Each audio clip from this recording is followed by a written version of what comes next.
عمران خان کے بارے میں ایک بات یاد رکھیں کہ جو چیز خامنئی کی ڈیتھ کے بعد ہوئی ہے عمران خان کی ڈیتھ کے بعد بھی ہو سکتی ہے اگر آپ نے یہ کوشش کی. اب دیکھ لیں کہ اگر ٹرمپ کی منطق فیل ہو سکتی ہے خامنئی کو مارنے کے بعد, اسرائیل کی منطق فیل ہو سکتی ہے مارنے کے بعد, آپ کی کیا اوقات ہے اس وقت؟ 90% لوگ اس کے حق میں, بہت بڑی حد.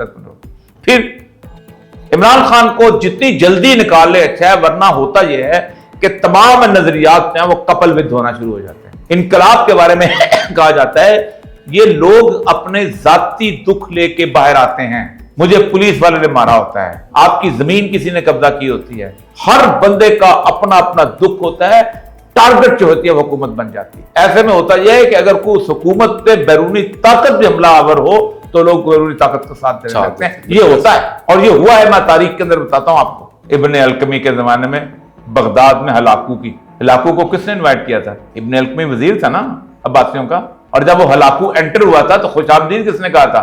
عباسی خلیفہ ظالم بادشاہ ہو گیا. اور اس کو ہلاکو کے ایک عورت نے ایسے ہلاکو کی نا لگام پکڑی تو ہلاکو نے کہا کیا چاہتی ہو؟ اس نے کہا میں تمہیں دعا دیتی ہوں کہ اللہ تم پر اپنا عذاب نازل کرے. ہلاکو مسکرایا, اس نے کہا بی بی میں تو عذاب ہو تم پہ نازل ہوا, مجھ پہ کون سا عذاب نازل ہو؟ اگر آپ سمجھتے ہیں اس کرائسس کے پیریڈ میں جب افغانستان کی صورتحال ہے, انڈیا کی صورتحال, اب بڑے ملک کودیں گے, انڈیا کودے گا, چین کودے گا, چین کا 90% بم, آپ کس کے ساتھ کھڑے ہوں گے؟ آپ چین کے ساتھ کھڑے ہوں گے یا ادھر کھڑے ہوں گے؟ چین کس کے ساتھ کھڑا ہوگا؟ آج ایران کا اس نے کہہ دیا نا, ٹھیک, تو آپ چین کے ساتھ کھڑے ہوں گے یا امریکہ کے ساتھ کھڑے ہوں گے؟ یہ ایک کنفیوژن کی صورتحال پیدا ہو چکی ہوئی ہے پوری امت مسلمان کے اندر, جس میں حق کی تمیز ختم ہو چکی ہوئی. اللہ تعالیٰ ہمیں حق کی تمیز عطا فرمائے اور ہمیں حق کے لشکر کے ساتھ رہنے کی توفیق.